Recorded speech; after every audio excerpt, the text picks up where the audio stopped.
Tema kita hari ini adalah kerajaan Allah dan kebenarannya. Kita lihat di dalam Matius pasal yang ke-6 ayat yang ke-33 sampai yang ke-34. Anda bisa lihat di layar depan atau juga bisa buka Alkitabnya. Kalau sudah menemukannya, kita baca bersama-sama atau di depan ini supaya lebih kelihatan. Matius 6 ayat 33 sampai 34. 2, 3, ya. Tetapi carilah dahulu kerajaan Allah dan kebenarannya, maka semuanya itu akan ditambahkan. Ayat 34. Sebab itu janganlah kamu khawatir akan hari besok, kan hari besok mempunyai kesusahannya sendiri. Kesusahan sehari cukuplah untuk sehari. Tadi menyampaikan saat kau perlu Tuhan, saat kau berdoa. Coba tampil dulu kan, coba lihat. Coba lihat, saya nggak hafal lagunya, tapi bisa ngikut. Saat kau perlu, jangan usah musik dulu. Saat kau perlu Tuhan, saat kau minta Tuhan dengar. Saat percaya Tuhan bekerja. Ya. Terus saat menangis Tuhan. Kayaknya sering nangis kalau makanya lagunya ini. Setiap kita pasti sering menangis ya. Saat berdoa Tuhan dengar, saat bersyukur Tuhan. Saya tidak menyampaikan tentang tema kita hari ini, tapi ada sebuah kesamaan. Ya. Berarti ini pesan Tuhan. Kemarin juga di FA di tempat usaha itu sudah saya sampaikan hal yang sama. Ayat firman. Di keluarga sudah sampaikan hal yang sama. Itu artinya pesan Tuhan bagi kita hari ini berbicara kerajaan Allah. Masih ingat kan Rabu kemarin Rabu Santi ya? Kerajaan Allah. Coba bagi kita, jangan ditutup. Cari dahulu ayat firman tadi. Ayat 3. Tetapi carilah dahulu kerajaan Allah dan kebenarannya, maka semuanya itu akan ditambahkan kepadamu. Bukan cari tambahannya, stop dulu. Nanti tunggu aja informasi. Tadi ya. Nah, jangan cari tambahan dulu, tapi kerajaan itu dulu dicari. Ya, jangan dibalik ya. Manusia itu siapapun dia, dari presiden sampai rakyat jelata, hamba Tuhan, jemaat awal, kekhawatiran itu sesuatu yang tidak bisa ke dalam hidup.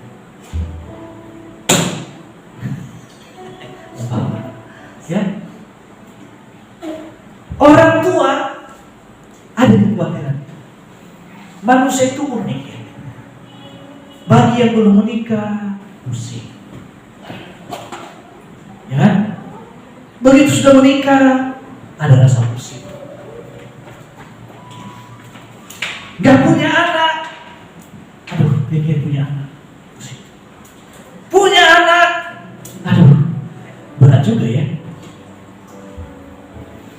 Jadi manusia itu tidak bisa terlepas namanya kekhawatiran. Dan Tuhan tidak pernah ambil itu. Tuhan biarkan itu untuk kita menaklukkannya dengan cara mencari kerajaan Allah. Nah, Tuhan Yesus berikan sebuah definisi tentang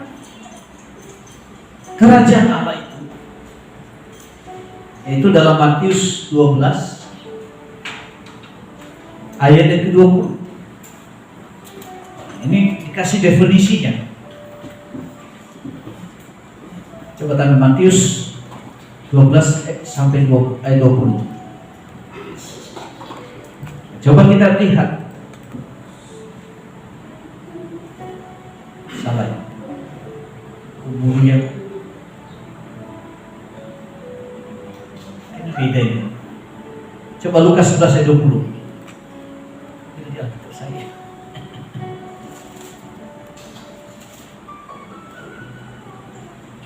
Coba Lukas 11 ayat 20.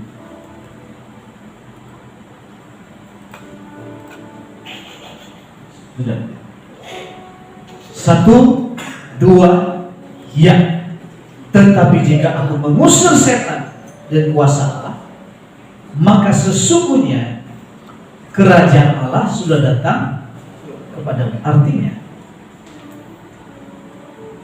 kita dibebaskan dari kuasa setan.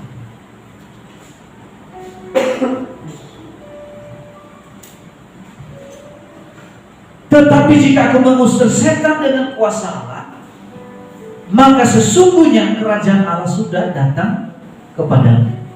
Kalau berbicara kuasa setan, itu bicara kuasa yang berkaitan kutuk. Kutuk itu ada kutuk karena dosa keturunan. Ada juga karena pelanggaran kita. Sehingga macam-macam manifestasinya. Ada yang penyakit ayan, ada yang istilahnya itu bekerja tapi hasilnya nggak tahu kemana. Dimakan pelahap-pelahap. Lalu kemudian hati ini gak ada rasa bahagia. Itu juga termasuk kuasa setan. Kalau berbicara orang yang suka setan bukan berarti orang gila di jalanan sana. Tidak. Bisa dia ada di antara kita. Yang tukang berantem itu, nah itu termasuk kerasukan setan. Kalau dia bawa kendaraan udah tahu lampu merah, pokoknya saya cepat langgar aja. Itu juga termasuk kerasukan. Itu sama. Orang yang suka gosipin orang juga termasuk. Suka menghina orang lain. Atau istilah pengen tahu tentang orang lain. Ini yang perlu kita ingat. Nah, Tuhan katakan, kalau aku mengusir setan dengan kuasa Allah, maka sesungguhnya kerajaan Allah sudah datang kepadamu. Jadi definisi yang pertama. Nah, definisi yang kedua, Roma 14 ayat 17. Paulus berikan definisi tentang apa itu kerajaan Allah.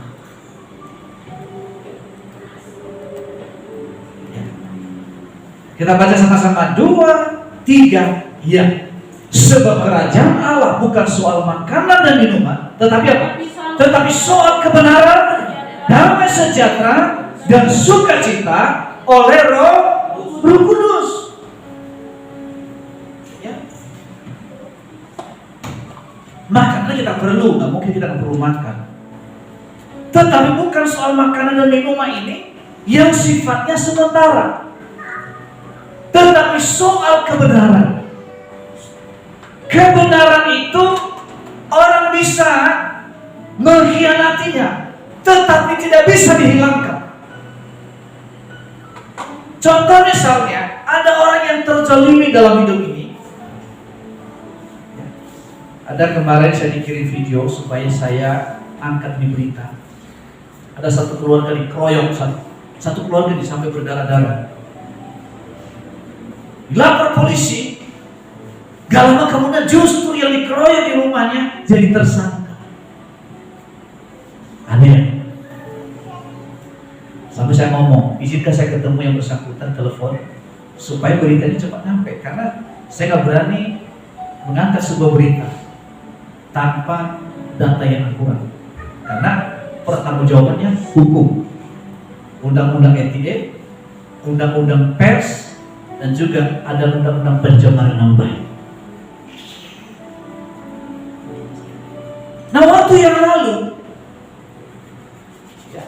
Saya dalam hal ini bukan orang yang mengagumi mantan gubernur DKI yang Basuki Cahayapurnama.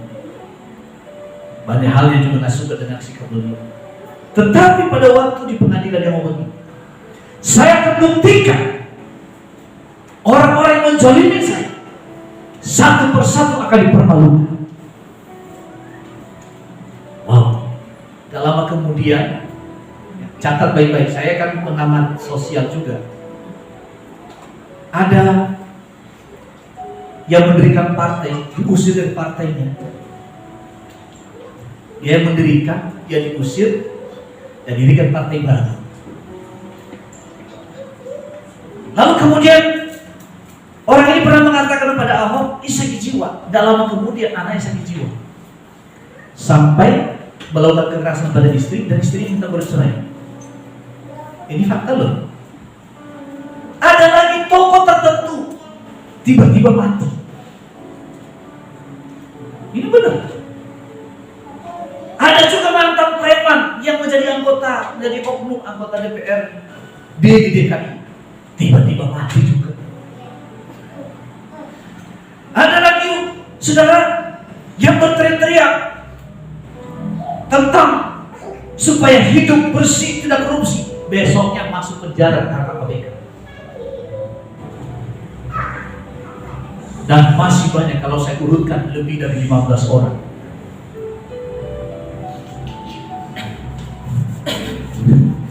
Lebih 15 orang.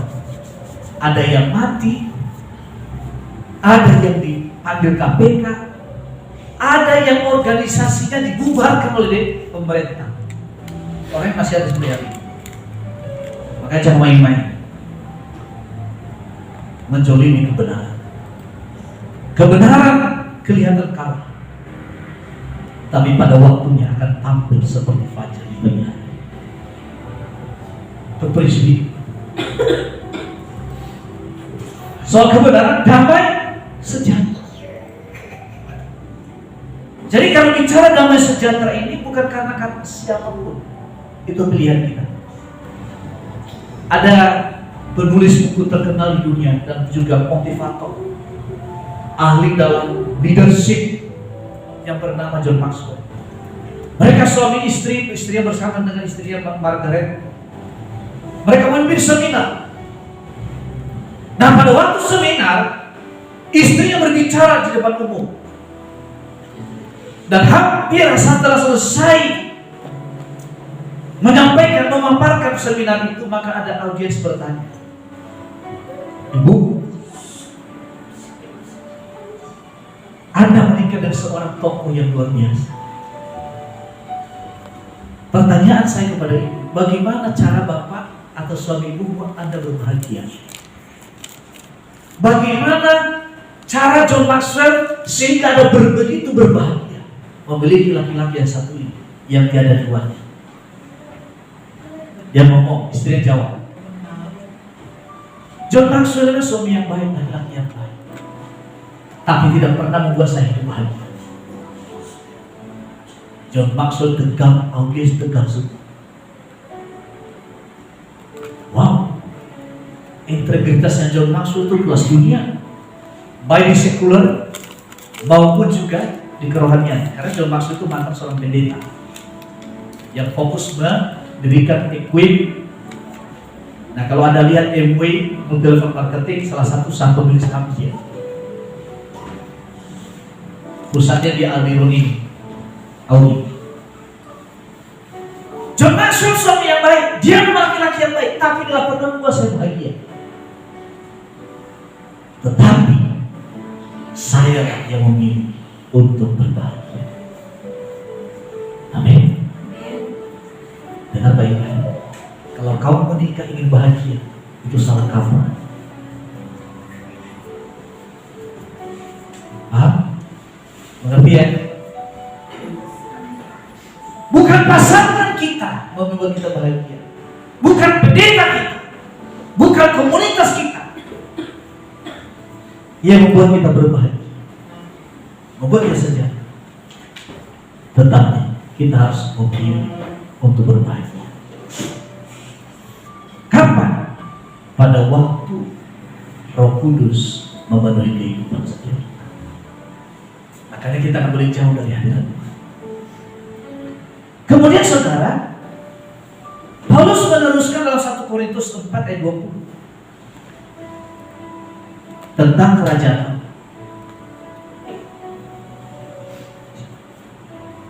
Sebab kerajaan Allah bukan terdiri dari perkataan, bukan orang yang pandai berkata-kata, merangkai kata yang begitu menyentuh, tetapi dari kuasa. Ada tanda-tanda yang menyertai, ada mukjizat dan mukjizat yang menyertai. Makanya lagu yang ada mukjizat setiap hari, dan itu tidak terjadi begitu saja. Ada yang menjadi bagian. Ini definisinya, ini baru definisi, belum bab. Nah, dalam Matius pasal 6 ini, saya berikan 3 poin bagi kita untuk meresponinya. Yang pertama, kita harus tahu prioritas hidup. Ini penting. Pertama, prioritas hidup. Prioritas kita yang pertama adalah Tuhan. Yang setuju katakan amin. Kasih tahu kanan kiri, prioritas Tuhan kita adalah Tuhan.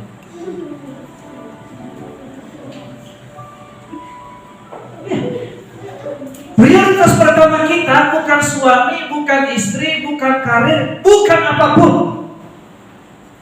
Prioritas kita adalah Tuhan. Yang disebut adalah cari dahulu kerajaan. Ini penting. Bangun iman kita melalui dasar kebenaran. Selalu saya ingatkan, ayo baca Alkitab, baca Alkitab, baca Alkitab. Saya gak bosan-bosan mengingatkan itu.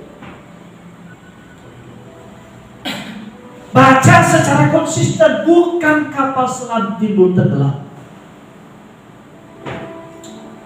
tapi konsisten. Kalau kita konsisten dengan Tuhan, percaya Tuhan juga perhatiannya bisa berlipat-lipat ganda, lebih konsisten memperhatikan kita. Kenapa? Karena kita bisa dipercaya. Ini bagaimanapun ya, sebagaimana sayang kita sama anak. Tapi kalau anak ini gak bisa dipercaya, biar kita menyayangi dia, kita juga orang tua menahan dulu kan, betul gak? Ayo, dia punya anak, kerjaan hanya habis uang aja terus. Suruh mandi aja susah, suruh bangun aja susah, suruh makan juga susah. Saya percaya kalau orang tua yang baik tidak akan mempercayakan hartanya sama anaknya. Ini bahaya nanti. Gunung yang tinggi bisa jadi lembah ketiga-tiganya. Betul? Ditahan dulu. Dia percayakan sebab orang yang percaya. Makanya banyak orang Kristen berkatnya tertunda. Betul kan? Harusnya kesuksesan itu beli orang Kristen, tapi tertunda karena nggak bisa dipercaya. Baru ada uang 10 juta. Wah, berarti ada yang lebih cantik dari ada yang di samping saya. Betul. Baru beli makeup harga 5 juta. Sudah membandingi dirinya dengan wanita lain. Kayaknya yang cocok saya dampingi harus itu, bukan cewek itu yang mendampingi dia. Dia pintar kalau dia punya suami. Apaan suami saya, suaminya perutnya udah gendut gitu. Nah ini gak bisa dipercaya. Amin.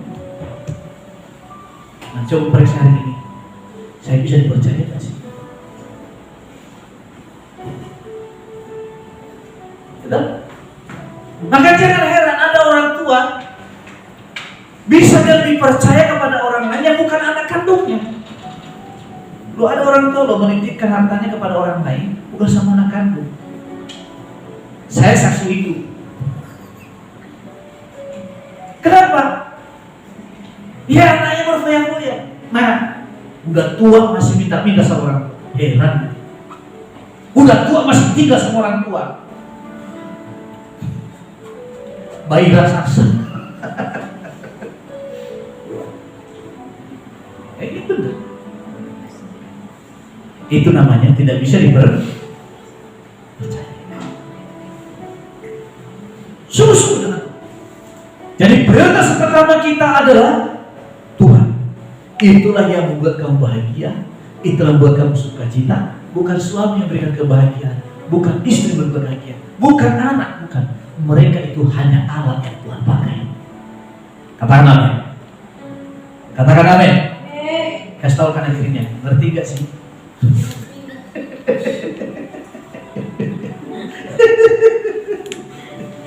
Bukan berarti kita gak boleh sayang sama keluarga ya. Jangan salah mengerti. Ya. Kita harus sayang sama keluarga. Tetapi bukan mereka yang memberikan kebahagiaan, tapi Tuhan. Makanya kamu harus berharap sama Tuhan, bukan sama manusia. Mungkin hari ini kekasih hatimu sukses, belum tentu besok. Ya kan? Ini fakta loh kita lihat. Ada orang yang saya lihat demikian. Waktu suaminya jaya luar biasa, sukses jadi kontraktor yang hebat, begitu setia mendampingi. Ibarat hati dan jantung yang tidak bisa dipisahkan. Belahan jiwanya, waduh. Begitu masuk pandemi, bangkrut suaminya. Saudara, bayangkan itu. Dia tinggalkan suaminya. Anak yang ulang tahun tidak dirayakan. Anak orang dirayain ulang tahunnya. Kurang ajar kan? Loh bener. Coba. Seorang ibu, anaknya ulang tahun tidak dirayakan. Anak orang lain dirayakan hanya demi sebagaimana lagu. Kalau hanya untuk mengejar laki-laki lain, nah karena mengejar laki-laki itulah dia rela merayakan ulang tahun orang lain, anak orang lain. Anaknya dilupakan. Saudara, waktu itu saya ingatkan sebuah kebodohan bagi kalau meninggalkan anak. Sekarang anaknya cum laude, diminta dari asisten dosen kerja di malam hari itu dari rumah 6 juta. Ditawarin di bank swasta, sebulan gaji 12 juta.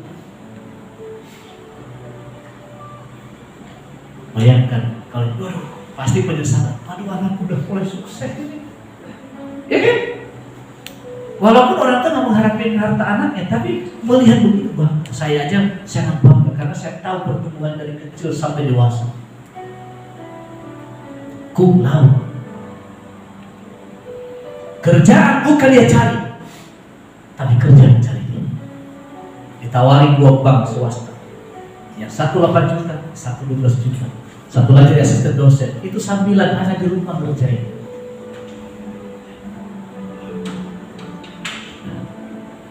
Saudara kasih Tuhan, prioritas kita adalah Tuhan. Amin. Lalu yang kedua, prioritas kedua kita adalah keluarga. Bukan karir, bukan yang lain.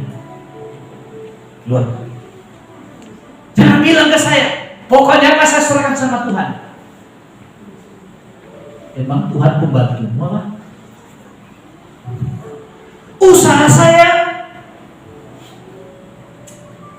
keluarga, karirnya, masa depannya, ya udah saya serahin Tuhan. Saya berdoa aja. Enak banget. Sentuhan keluarga itu penting. Ketika kita punya komunikasi dengan keluarga, ada diskusi, ada perdebatan. Dari semua pendapat kita mendengar mana pendapat yang terbaik, itu yang kita pilih dan kita putuskan. Selalu saya ajarkan dalam keluarga, selalu ulang-ulang saya ingat, saya tahu. dalam keluarga kami, saya berikan kesempatan bebas berpendapat. Tapi keputusan akhir itu karena saya. Keputusan yang mana? Siapa pendapatnya yang paling tepat, masuk akal, bisa dikerjakan bersama-sama, itulah yang terbaik. Saya putuskan pendapatnya Chelsea yang benar, pendapat Stephen yang benar, pendapat Bu Lesti yang benar. Ini penting. Sesibuk apapun kita, tidak boleh kita mengabaikan keluarga. Amin.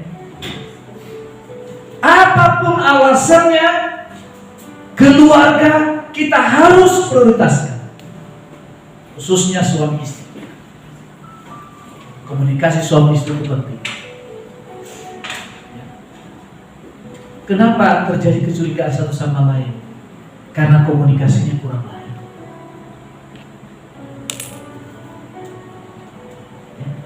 Keluarga suami istri tidak boleh cuek.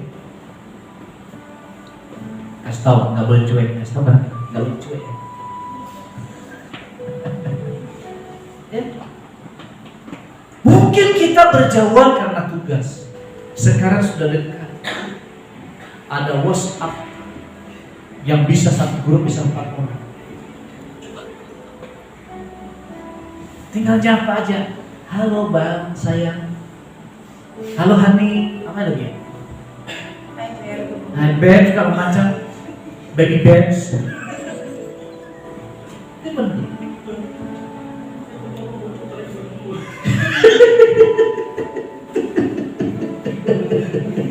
Ini penting. Jangan waktu pacaran aja mesranya luar biasa. Naik motor, aduh pelukan yang begitu berat luar biasa. Harusnya ketika jadi suami istri harus lebih waktu pacaran. Kasih tahu, saya setuju itu.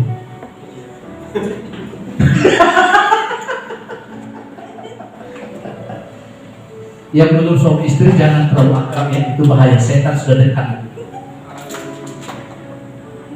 Khususnya bagi yang sudah menikah.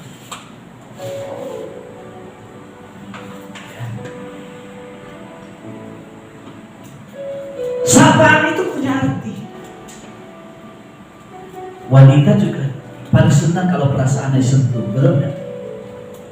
Betul nggak, ibu-ibu? Nah, betul kan Bu ya? Iya betul. Walaupun kadang aduh geli, tapi sebetulnya hatinya senang. Gak bisa begitu, udah tua. Iya. Hanya karena nggak dibiasakan selama ini. Kok dulu waktu pacaran nggak gede gitu ya? Yang suami istri geli nggak kalau disapa sama istri sama suami? Harusnya lebih. Itu sederhana, tapi sebetulnya itu mendatangkan berkah. Mendatangkan musibah. Ya jujur memang memulai itu saya pun juga kadang saya sangat mulai sedih untuk kemesraan, untuk lebih itu karena aku itu udah lihat udah gede kan. Saya sudah gede, Stephen udah gede. Tapi harus saya lawan rasa kaku itu. Ya mungkin juga Bu Lesti mengalami hal yang sama. Ada rasa kaku, tapi cinta tetap menyala. Akhirnya kami biasakan. Ya. Di mall saya gandeng tangan, bukan supaya jangan melihat apa barang-barang mahal, bukan. Ya saya gandeng bener. Jangan salah loh, ada suami gandeng istri di mall supaya jangan ada kesempatan lihat sana sini. Ada begitu. Ya. Ini penting. Walaupun mungkin tinggal berjauhan karena tugas, tapi ketika ada komunikasi, rasanya dekat. Ya. Bukan lagu yang diciptakan, engkau jauh, aku jauh, aku dekat, kau dekat. Ya. Kemarin saya nonton lawak, ada si Tarsan ini punya sindiran. Nah, ada penyanyi dangdut. Ya, dia ini memberangkatkan sebagai seorang prajurit yang bertugas. Nah, penyanyi mau begini, Mas, bagaimana kalau kamu kangen anak waktu kamu tugas dalam medan perang? Ya, tinggal cari interlokal. Tahu masih interlokal? Tahu nggak? Telepon zaman dulu. Itu mah interlokal. Ya. Terus kalau kangen aku sebagai istrimu, ya cari lokal aja. Ini bahaya ini. Nah, hati-hati nih yang sering-sering jauh-jauh kepada pasangannya, hati-hati. Jangan cari yang lokal, tetap interlokal.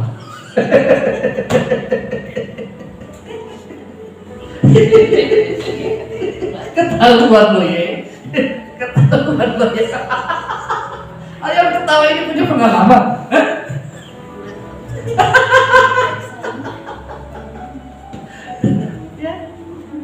Komunikasi itu bro. Komunikasi itu sederhana, tapi punya makna yang luar biasa. Apalagi misalnya suami rajin-rajin ngasih jajan sama istri, itu lebih luar biasa lagi. Sudah ada komunikasi, ngasih jajan lagi. Ya. Jadi prioritas yang kedua adalah keluarga. Paham ya?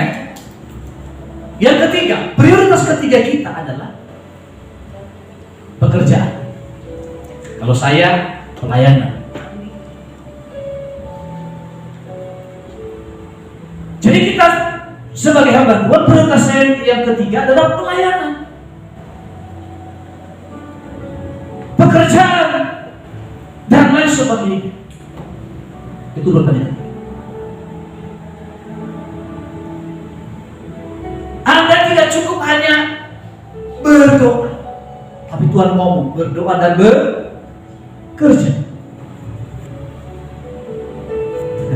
Tapi ada orang Pak hanya berdoa aja, ya beda. Bisa memang, tapi masalahnya kamu bisa tekun dalam doa tidak? Berdoa 10 menit, tidurnya 10 jam. Ya bisa. Ya kalau kalian mau cari nafkah dengan cara berdoa bisa. Bisa, pasti bisa. Tapi masalahnya doanya ya sekedar laporan. Karir, ketika kita bekerja dalam perusahaan harus bisa dipercaya. Ketika kita berjanji kepada orang lain, kita harus memegang omongan kita. Karena dengan ucapan kita bisa dipercaya, dan dengan ucapan kita juga kita tidak bisa dipercaya. Ya. Seperti hubungan dengan lingkungan kita. Nah, orang yang bekerja di sebuah perusahaan tidak boleh orang emosional.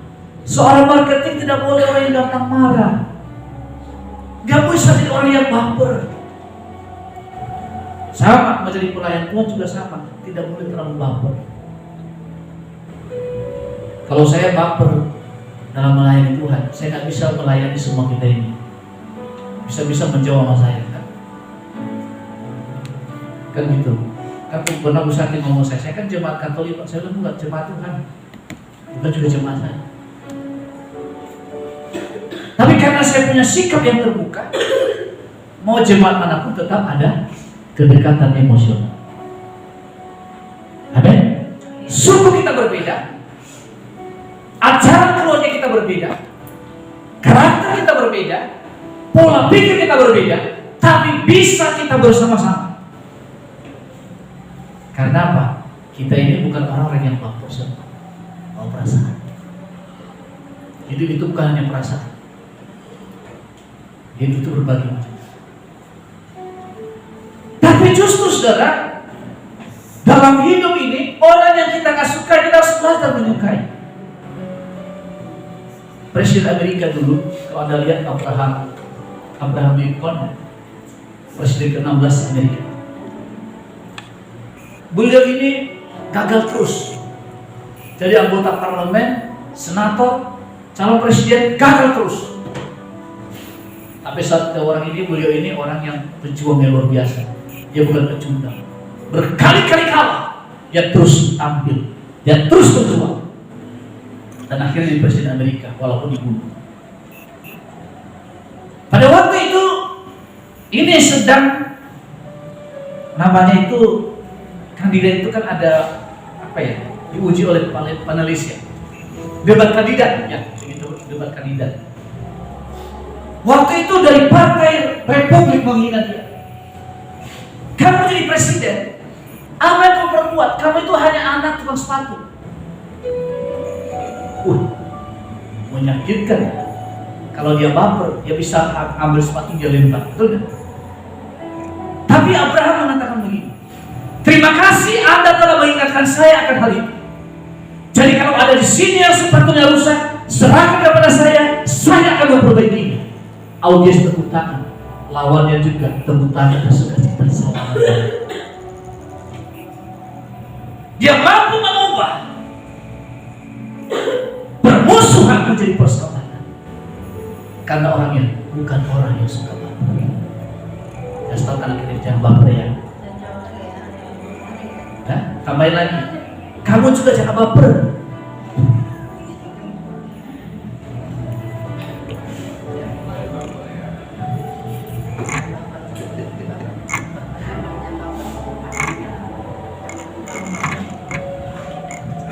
Ini yang mudah. Saya baca sejarahnya Abraham Lincoln ini luar biasa. Wah, dia pemimpin Amerika yang karismatik yang membebaskan orang hitam dari perbudakan. Waktu dia menghapus perbudakan di Amerika, bahkan di dunia, itu tak mudah. Nyawanya harus mulai ditembak. Dia memang kehilangan jabatannya, nyawanya hilang di dunia ini. Tetapi reputasinya sampai diingat, sampai kepada kita hari ini. Itulah orang-orang yang tahu prioritas kita. Maka dari itu kita harus tahu prioritas kita. Kalau kita bicara kerajaan Allah,